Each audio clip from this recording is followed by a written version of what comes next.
Dulu yang di Kedung itu kan orang dulu pada mandi anak-anak kecil-kecil nggak kayak sekarang tahu malu enggak. Dulu SD masih pada telanjang nyebur ke kali bareng-bareng. Nah itu masuk ke itu ditarik pusaran arus dan memang di situ mungkin pernah ada yang meninggal juga gitu ya, ketemu itu ya sudah meninggal. Tapi kala itu kita ditarik ke pusaran itu gitu, kita ingat Kang Kawah dia gitu ini tolongin aku gitu. Itu kita bisa mumbul naik ke atas lagi. Bisa naik di mana letaknya? Di dalam diri kita. Ada rumus, jadi nanti pertanyaan dari A sampai Z itu ketemu.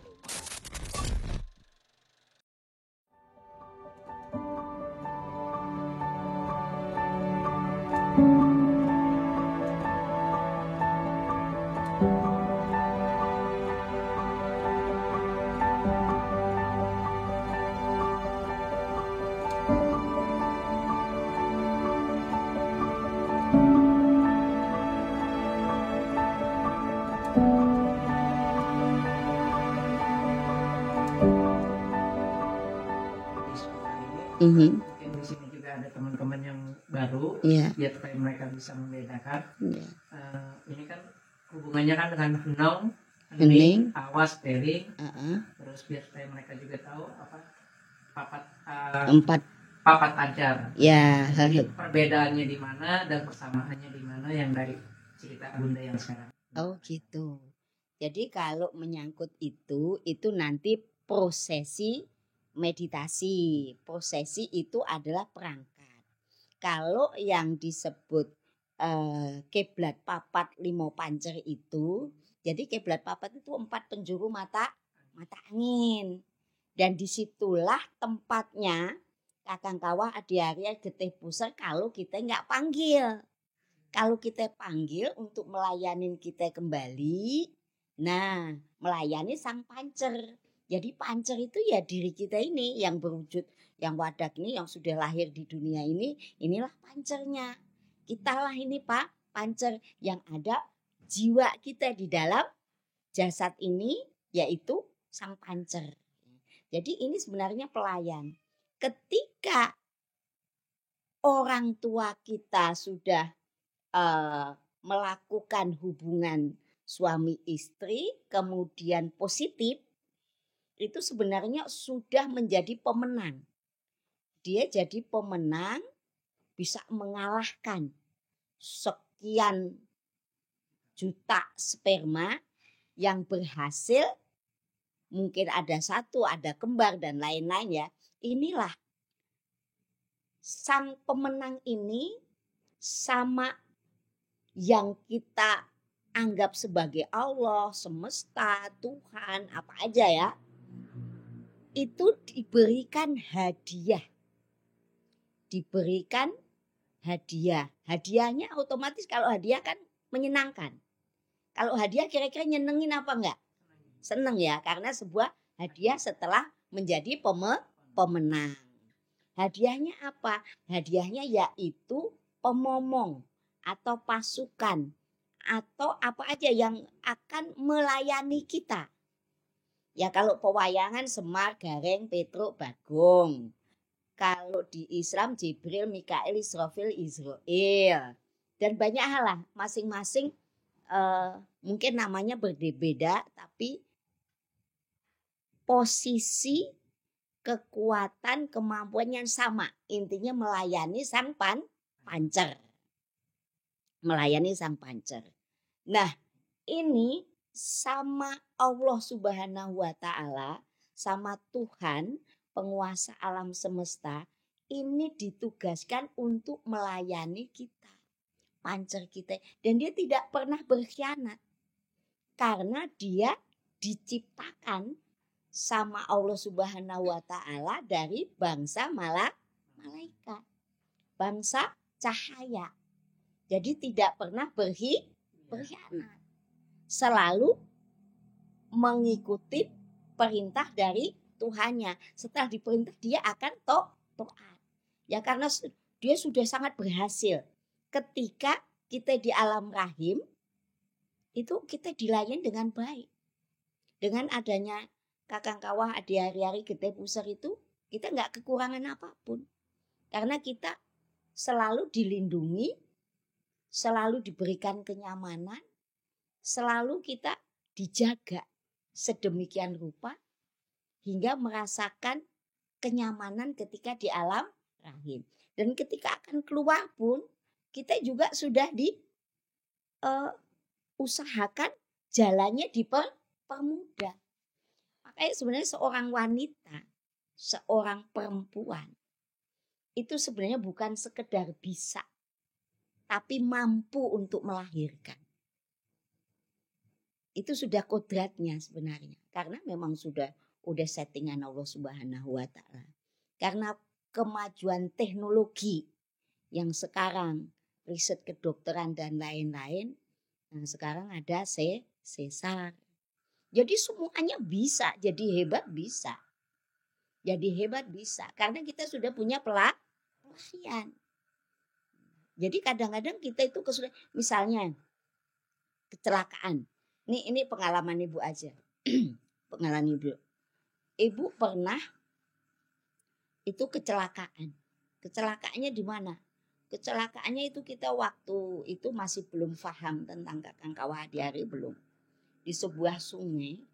Kalau sungai itu dulu yang di Kedung itu kan orang dulu pada mandi. Mandi anak-anak kecil-kecil nggak kayak sekarang.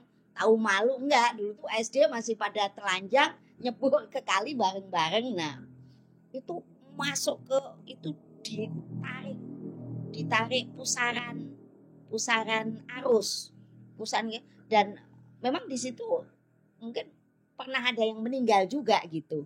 Ya ketemu itu ya sudah meninggal. Tapi kala itu kita ditarik ke pusaran itu, gitu kita ingat Kakang Kawah dia gitu, ini tolongin aku gitu. Itu kita bisa mumbul naik ke atas lagi. Bisa naik ke atas lagi. Ini pengalaman kita. Bahwa itu nyata. Yang diajarkan kita dari kecil sama orang tua kita. Kalau kita meyakinin sungguh-sungguh itu nyata ada. Ya seperti kita bangun di sini ini nggak mudah. Orang dulu ini masih ada rawanya gitu kan. Jadi kita uruk yang untuk jalanan yuk kita uruk pakai batu ini ambles, pakai ini ambles. Terus akhirnya pakai koral merah itu baru rapi. Oh ini berarti kita menangkap ilham ini tadi. Oh itu harus pakai ini, kekuatannya sekian, ini sekian, jadi itu luar biasa. Jadi kita yakin sekali bahwa kalau kita bisa berkesadaran menangkap ilham, firasat, intuisi, menggunakan perangkat apa yang semesta berikan, semesta sudah settingkan untuk melayani kita, itu sangat bisa banget. Dan semua punya kemampuan, kesaktian kalau memang ini semuanya sama. Orang-orang dulu itu biar dia tukang ngarit, itu sakti-sakti, nggak bisa diremehkan. Makanya negara manapun bila tidak paham, tidak mengerti dengan budayanya, pasti negara tersebut itu ketinggalan. Pasti nggak sejahtera karena meninggalkan budaya.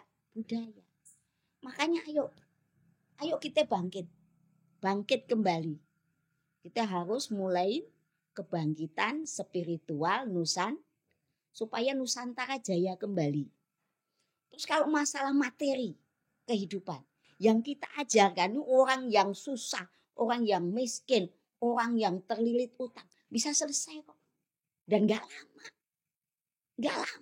pakai lama. Dengan apa? Kesadaran, kita sadar, kita punya potensi, kita punya kekuatan, kita punya kesaktian. Orang kalau dibilang sakti maksudnya sakti kan, nanti tahan ini peluru tahan. Gak usah begitu. Kalau kita sudah berkesadaran, walaupun kita ditembak, ini bisa gak mempan. Karena pelayan sudah menyeliputi kita. Semua sistem cakra di dalam tubuh kita, kekuatan energi kita itu udah bangkit. Jadi udah gak takut, gak usah harus pakai macem-macem, enggak. Yang penting kita berkesadaran dulu. Kita sadar bahwa diri kita itu istimewa. Diri kita itu luar biasa istimewa. Nah, itulah yang pancernya inilah. Karena pancer ini ada casingnya, ada untuk bisa beraktivitas. Makanya kita ajarkan bagaimana caranya kita supaya memahami peran, supaya Nusantara ini jaya kembali dengan penduduknya yang sehat jasmani, sehat rohani, sehat ekonomi.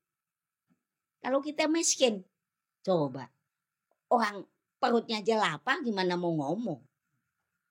Gimana dia mau amal ma'ruf nahi mungkar? Dianya juga sakit perut karena susah makan. Susah makan bukannya nggak bisa makan, nggak ada yang dimakan. Kesulitan. Tuh. Misalnya kita kesakitan. Gimana kita mau bisa potensial menggunakan panca indera kita untuk berjuang? Karena yang dipakai tetap pakai casing. Tetap pakai perangkat jasad kita. Nggak bisa karena sakit. Tapi kalau sehat, optimal kita. Bisa sesuai dengan penciptaan kita, sesuai dengan kehadiran kita.